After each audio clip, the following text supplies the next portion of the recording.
Hello. Welcome to our mini Bible studies as we continue to prepare for worship on the 19th Sunday after Pentecost, October 11, 2020. Today, Wednesday, October the 7th, we'll be looking at the second reading for Sunday, Paul's letter to the Philippians in the 4th chapter, verses 1 through 9.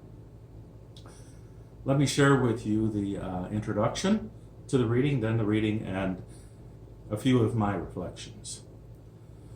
Though writing from prison and facing an uncertain future, Paul calls on the Philippians to rejoice and give thanks to God no matter what the circumstances. God's peace is with us and binds us together in our hearts and minds in Jesus Christ, especially when things around us do not seem peaceful. My brothers and sisters, whom I love and long for, my joy and crown, stand firm in the Lord in this way, my beloved. I urge Euodia and I urge Syntyche to be of the same mind in the Lord. Yes, and I ask you also, my loyal companion, help these women, for they have struggled beside me in the work of the gospel, together with Clement and the rest of my co-workers, whose names are in the book of life. Rejoice in the Lord always. Again I will say, rejoice. Let your gentleness be made known to everyone. The Lord is near.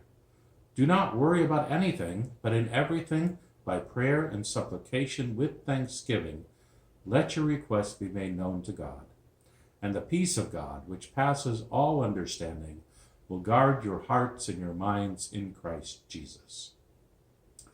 Finally, beloved, whatever is true, whatever is honorable, whatever is just, whatever is pure, whatever is pleasing, whatever is commendable, if there is any excellence, and if there is anything worthy of praise, think about these things.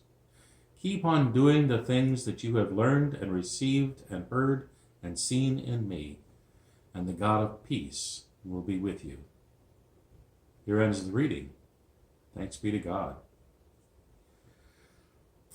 There are times in our lives, usually difficult times, when someone will give us unsolicited advice. And our only reaction may be to think and say, you have no idea what I'm going through. In verse 4, the Apostle Paul seems to be giving us some unsolicited advice, although we cannot really claim that Paul just doesn't understand what we're going through. Paul's writing from prison, not too long before he's executed. And he writes, rejoice in the Lord always. Again, I will say, rejoice. Compared to Paul's problems at the time, our problems likely seem kind of small. So what does Paul advise to help us rejoice in the Lord always? Well, in the first verse of the chapter, he tells us to stand firm in the Lord. Given the normal pace of life, in normal circumstances, we certainly do not need to add more frantic activity. In fact, most retired people have told me that they became busier after retirement and that they wondered how they ever got everything done while they were working. This pandemic has slowed us down considerably, at least from going outside the house and doing things in public.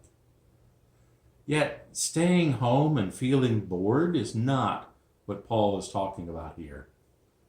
We need rather to rest in Jesus' presence at each moment.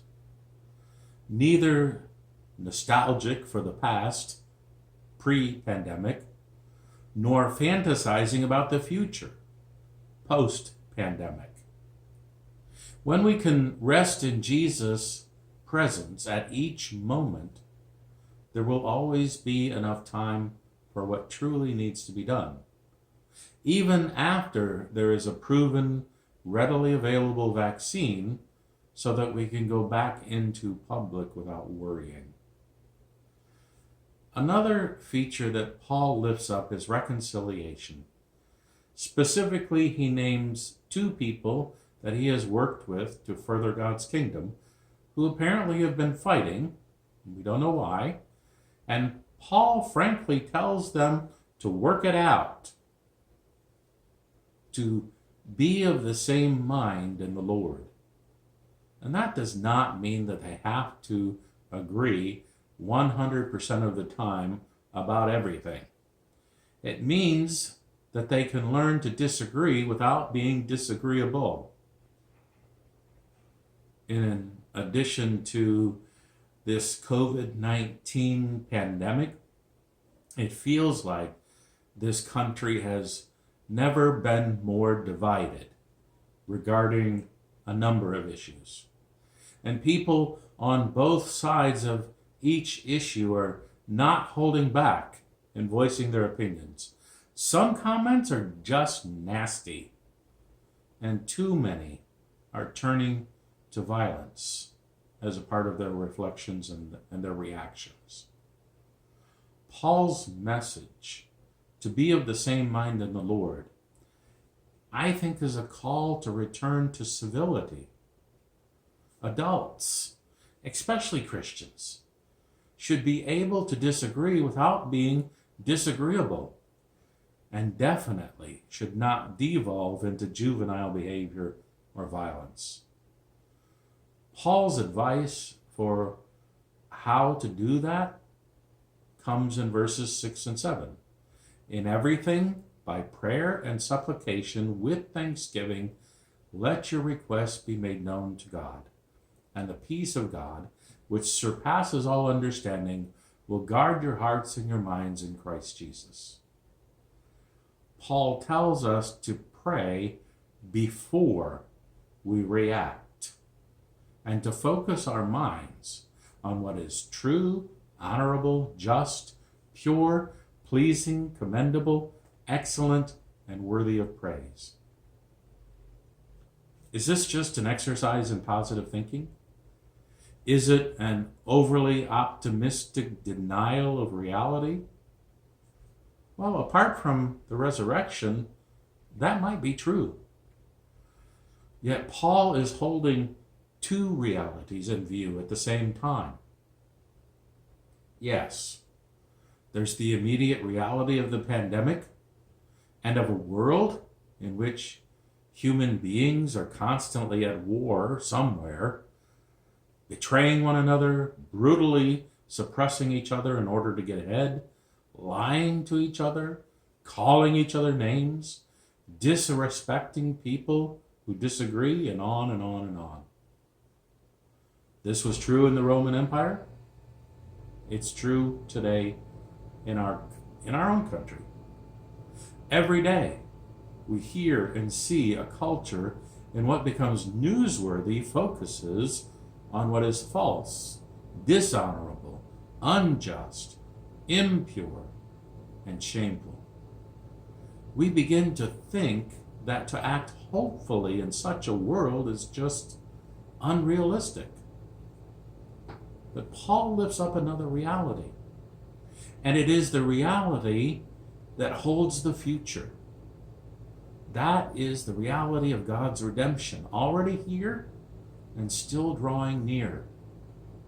Training our minds to think of this reality and to act with hope is a daily mental discipline. For such discipline, we need to experience the counter reality of God's kingdom in the struggle of tangible human relationships. Paul promises that the outcome of these habits of heart and mind is peace that surpasses all understanding. We cannot obtain that kind of peace by ourselves or by simply willing it into reality. Some teach the power of positive thinking.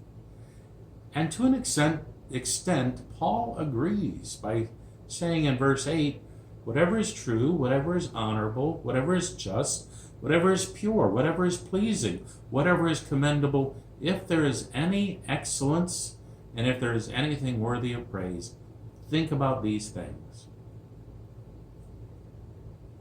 I certainly believe we should think positively. Yet, the key to God's peace is in verse 6.